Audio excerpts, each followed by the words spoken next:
When I was young, games were just so much better.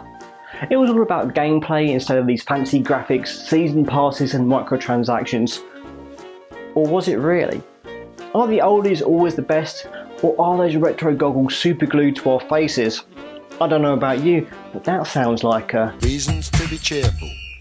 On this episode, those that know me well know that I carry a torch for retro gaming. I still own almost every major console since the NES, and I still play a lot of retro when I can. However, despite the love of games gone by, I'm under no illusion of how much better things are for gamers these days, and it does bug me a little when my fellow retro gamers look down upon modern gaming as if things went drastically south after the 16-bit generation. For a start, games are generally better designed these days. Back in ye old games industry, the approach to making a challenging game mainly involved incredibly awful game design, such as bad controls, unnecessarily tough enemies, barely possible time limits, or even dastardly instances of these games throwing tons of unavoidable enemies at you. These days you could argue that most games are maybe even a little too easy by comparison, but there's still quite a few games out there that still cater for those that want a real challenge.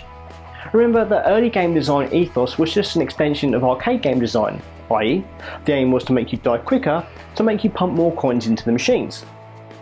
Then, there's the fact that very few games are released these days without an avalanche of information accompanying them. There was a time when you didn't even know when a game had been released, let alone whether or not there were any reviews out there by the gaming press. It was far easier to buy a terrible game where you couldn't get demos or even a chance to see a game in motion. A far cry from the live streams, let's plays and other forms of extensive video coverage that is now commonplace throughout this gaming community. There's also a whole lot more choice in terms of what games to play as well. If 3 major current gen consoles and 2 handhelds on the market wasn't enough for console gaming, the PC gaming space is an even bigger universe of titles. The advent of digital distribution and the rise of budget in indie game development really has opened the market for developers of all sizes to develop a game and get it out to an audience. Needless to say, there are almost too many games out there, but at least it means there is something for everybody no matter what your game preference or budget. And on that note, games are now such a mainstream form of entertainment that it is no longer a bad thing to be into the medium. As someone who grew up as the one person in class who was into games, I get the impression that my situation is now reversed, and that most people now play video games in some shape or form. The stereotype of the antisocial, slightly overweight, bearded, long-headed gamer is long gone, or so I've been told. This was another reason to be cheerful.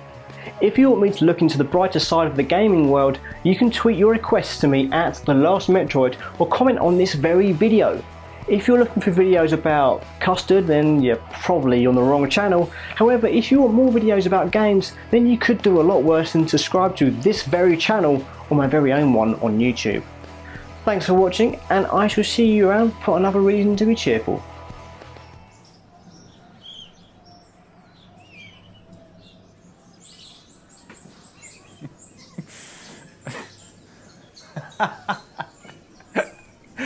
Should have backed the God is a Geek Patreon.